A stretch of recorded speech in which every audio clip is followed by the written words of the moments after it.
Hola familia de Schoenstatt, muchas gracias por quienes vieron el programa anterior.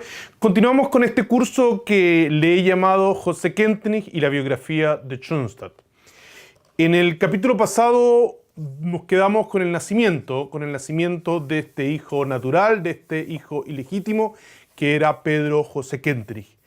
Hoy día vamos a continuar con su infancia y su juventud.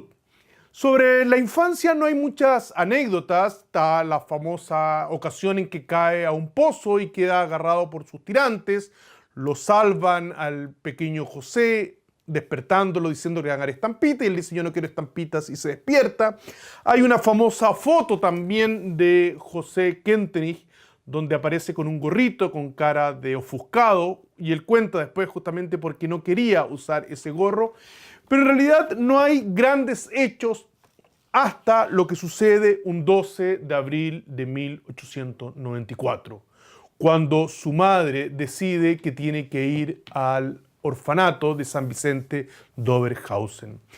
La mamá de José Kentenich le ofrecen un trabajo, a Caterina Kentenich le ofrecen un trabajo en una casa vecina como cocinera.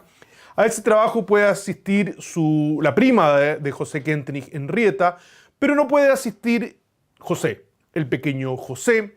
Tampoco hay recursos para que vaya a un instituto de educación, así que la madre, en una drástica decisión, lo conversa con su confesor, el padre Sabels, decide internarlo en un orfanato, el famoso orfanato de San Vicente de Oberhausen.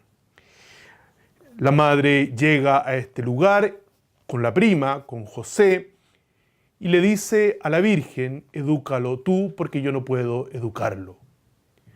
Toma la cadena de la primera comunión, se la pone a la Virgen y le entrega a José, a la madre, para que lo cuide. Cuenta literalmente la prima Henrietta que su primo José llora desconsoladamente por este hecho. Este hecho es tremendamente importante. De hecho, si nosotros revisamos la autobiografía, los textos autobiográficos, continuamente el padre fundador vuelve sobre este momento de los 9 años, esta pequeña consagración. Tenemos 2 libros donde justamente aparecen esos textos autobiográficos. Uno es El alma de José Kentenich, en el otro es Kentenich Rieder, donde también cuenta de este hecho. 2 textos, por ejemplo, respecto a ese momento nos dicen lo siguiente. Uno habla en tercera persona: hace varios años en la capillita de un orfanato vi una estatua de la Santísima Virgen, dice José Kentenich, con una cadena de oro y una cruz al cuello, le está contando a los seminaristas. Cadena y cruz eran recuerdos de primera comunión de una madre que, a consecuencia de difíciles circunstancias familiares, se ve obligada a dejar a su único hijo en ese orfanato.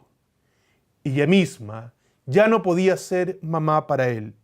¿Qué puede hacer en la angustia de su corazón y en su preocupación? Va, toma el único recuerdo de su infancia, el recuerdo de su primera comunión, y lo pone en el cuello de la Virgen, suplicando con insistencia: educa tú a mi hijo, sé para él plenamente madre, cumple tú en mi lugar los deberes de madre. Continúa José Kentenich hablando a los seminaristas en 1914.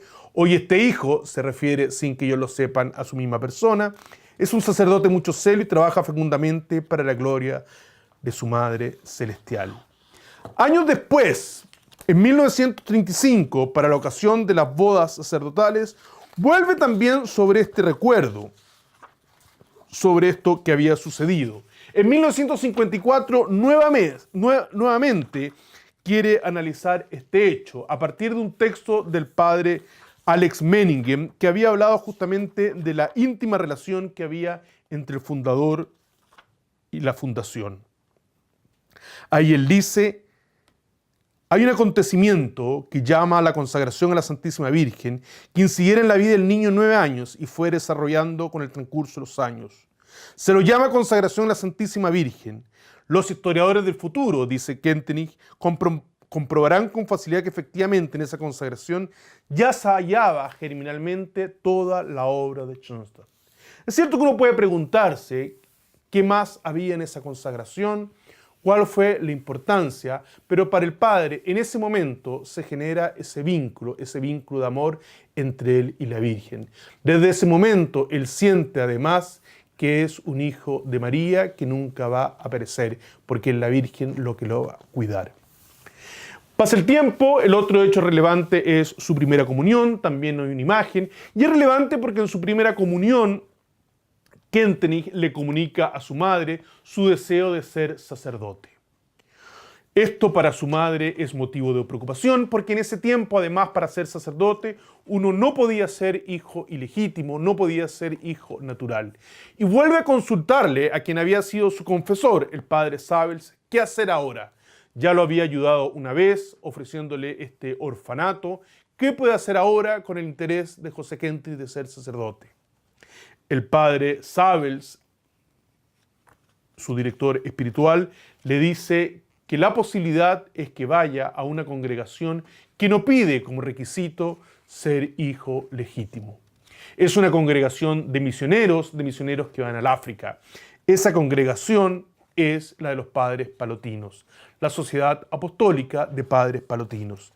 Kentenich entonces entra en esa comunidad en 1897. Para José Kentenich, entrar a esa comunidad es tremendamente positivo porque tiene la oportunidad, desde que ingresa, de empezar a estudiar, tiene la oportunidad además de una formación más acorde a sus mismos intereses, más acorde además a su talante, pero poco a poco se empieza también a topar con un ambiente que no le satisface, con un ambiente de estudio, con un ambiente de disciplina que para una persona como Kentenich, amante de la verdad, para una persona como Kentenich, además amante de la libertad, no le resulta del todo cómodo. Kentenich, además, esto lo sabemos por el padre Hernán Alessandri, sufre algunas enfermedades. El padre Hernán Alessandri cuenta que cuando trató de entrevistar a algunos compañeros, muchos no lo recordaban porque hablaban de que José Kentenich pertenecía al club de las excepciones. Tenía excepciones a veces de rezar el rosario, de rezar el breviario, porque tenía problemas de conjuntivitis, sufría de dolores de cabeza, sufría de insomnios, sufría además de un principio de tuberculosis. Por lo tanto, además de la dificultad de estar en un seminario con la dureza de la época, sufre algunas enfermedades. Pero probablemente lo más grave no van a ser solamente esas enfermedades físicas, sino un segundo hecho tremendamente importante en esta etapa, que es sus crisis juveniles. Kentenich revela que en el tiempo del noviciado, inmediatamente al entrar al noviciado, él sintió una crisis juvenil. No está claro de qué se trata esta crisis juvenil.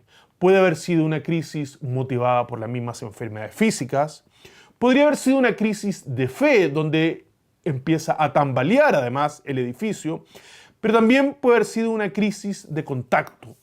El padre Kentenich, refiriéndose justamente a esa crisis, dice: en aquellos años, la pregunta central, ¿existe acaso una verdad? ¿Es posible conocerla? Indirectamente, cuenta Kentenich en 1955, todo el edificio y la fe fue involucrado en este proceso. No se trataba de verdades particulares de fe, sino de todo el conjunto de dogma sobrenatural. Detrás de este escepticismo se escondía un impulso de amor a la verdad extraordinariamente fuerte. Y aquí viene lo más fundamental, dice: como el tipo del hombre moderno pude experimentar en abundancia su angustia espiritual. En la angustia de una mentalidad mecanicista que separa la idea de la vida, idealismo, el yo del tú, individualismo, y lo sobrenatural del orden natural, sobrenaturalismo. Él siente que en sí mismo padeció la enfermedad que después va a denunciar como el bacilo que padece Occidente.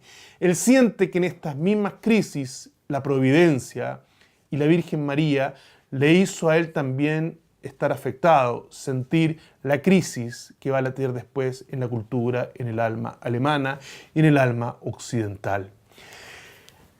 El padre se siente él separado, disgregado, sus afectos de su razón, lo natural de lo sobrenatural, y sobre todo él se siente separado además de las demás personas.